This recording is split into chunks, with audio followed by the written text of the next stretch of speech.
Hi guys, the Mental Maniac back again, and in this video, I'm going to be listing off my top 5 favorite album closers of all time. In my last video, I listed off my top 5 album openers of all time, and it's time for the album closers this time. Alright, so actually, I do have one honorable mention, which is Fear of the Dark, the title track, and it's the closing track to the actual album by Iron Maiden. But yeah, I don't really have many honorable mentions for this one. But yeah, let's get into it. First off, number 5 is, of course, Raining Blood by Slayer, and the only good song from this album, from Rain in Blood. Like I've said before, I do not like this album, but I love the album closer, Raining Blood. It's like the only good song from this album. But yeah, it's really, really good. And of course the iconic riff in it. I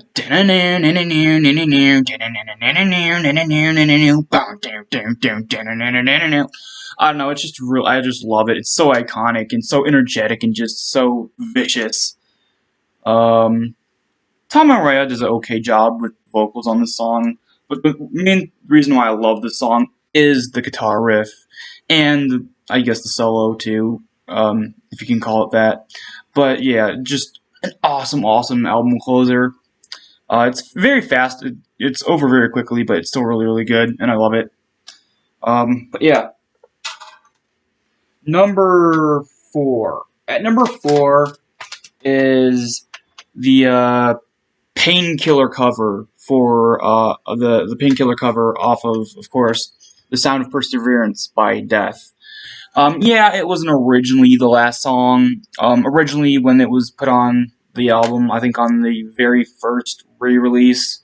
I don't think it was on the original release, but I think it was on the very. It started off with the very first re-release. I think it was a bonus track, but I think with the re-release before this one, and then with this one as well, they actually put it into the main track listing as the end song. But yeah, it's just a really great way to end an album. I mean, seriously, I don't think there would have been any other better band at that time to cover Painkiller than Death. Yeah, it's a love it or hate it thing. I know they're half and half. Like, there are people who love this cover, and there's people who hate this cover. I think it's really, really good. I love it. It's one of the best cover songs I've ever heard.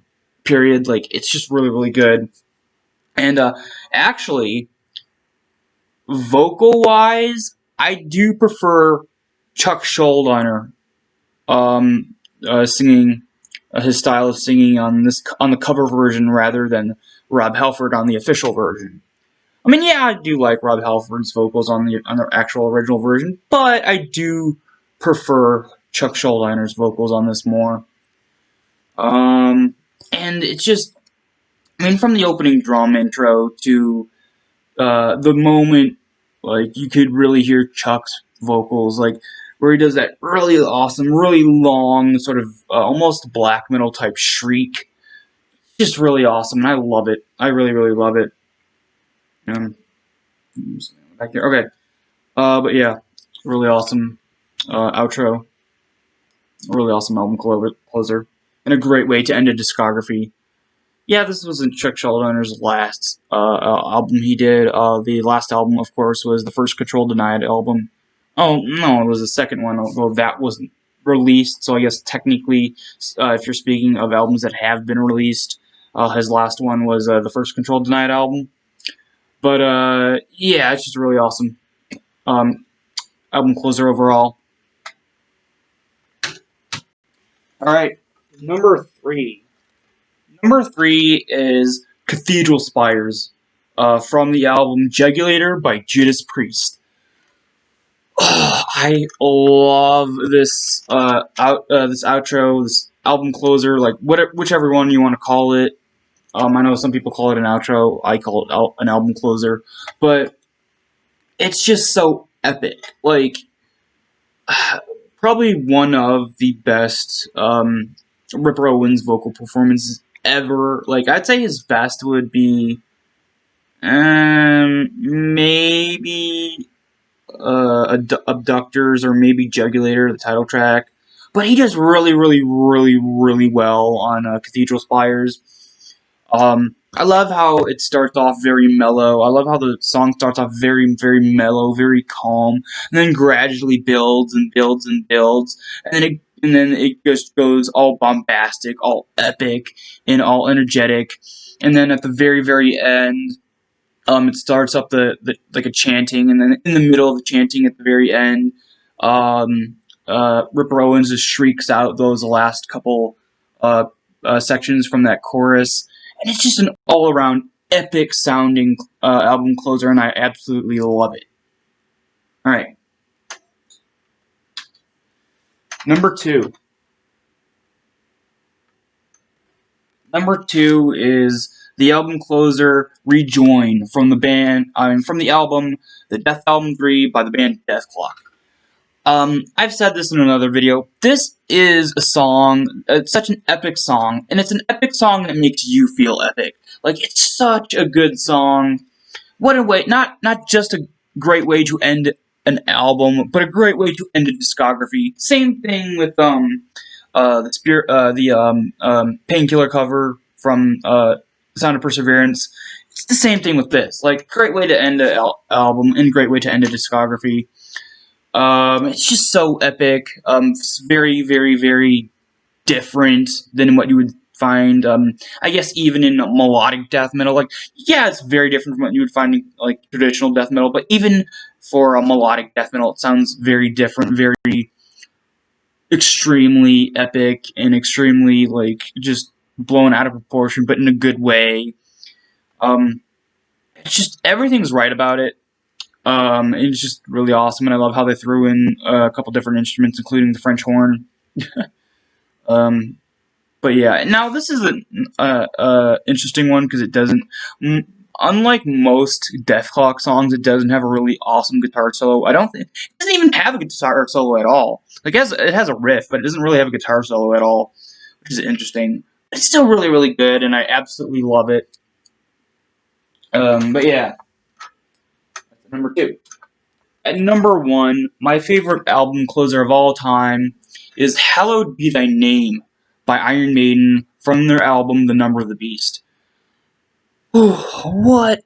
This Hallowed Be Thy Name is an album closer that cannot be beat. Even if you make something very epic, make something awesome, make something that'll at one point become legendary, it will never be Hallowed Be Thy Name. Like, hold on. Like, it's very... Wait, hold on. Ugh.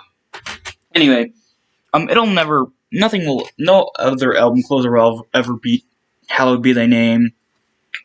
Really interesting subject matter.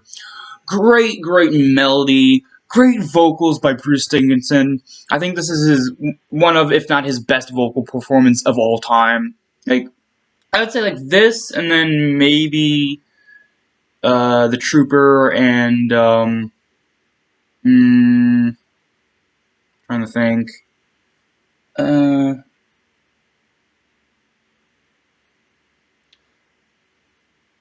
Oh yeah, his version of the song "Killers." Like, I really love the Maiden England live performance of that one, where when they sang "Killers" with Bruce Dickinson, I think for the very first and last time. And he did such a good job, too. I know a lot of people hate it, but I really, really love his vocal performance on that. But yeah, this is definitely one of, if not his best vocal performance of all time. In Iron Maiden or in another band, like, this is just really, really good. This is, of course, my favorite, in this song is my favorite Clive Bird drum performance of all time. Like, Clive Bird's just killing it. Like, he really is doing his all in this song, and he's all over the place, but also very calculated at the same time. Like, it's just a very, very very memorable drum performance. And, Adrian Smith and Dave Murray are just really rip-roaring it on the guitars. Like, they're really, really, like, putting their all, like, everyone's putting their all into this song. Steve Harris's bass is at his best. Like, I'd say this song and then Killers from, again, the Killers album is two of the best Steve Harris bass performances. Like, he does really, really well on this. Like, you very, very clearly hear his bass. And then my favorite part of the song is, of course, the mid section where it goes very, very melodic, but like it's very, very like chaotic and fast as well. Like it's very, and like that's the point where you're like, oh yeah, this is definitely an '80s song. Like the way it feels, it sounds so '80s, and just it is an '80s song, but it sounds so '80s to the point where even like someone who doesn't know it's from the '80s listen to that midsection of the song, and they're like, "Oh yeah, it's from the '80s." It definitely feels like it. Like it's just such a good album closer, and the best album closer of all time, in my opinion. Whew. Anyway, that was anyway. But yeah, so that's it for this video. Hope you guys enjoyed, and I'll see you in the next video.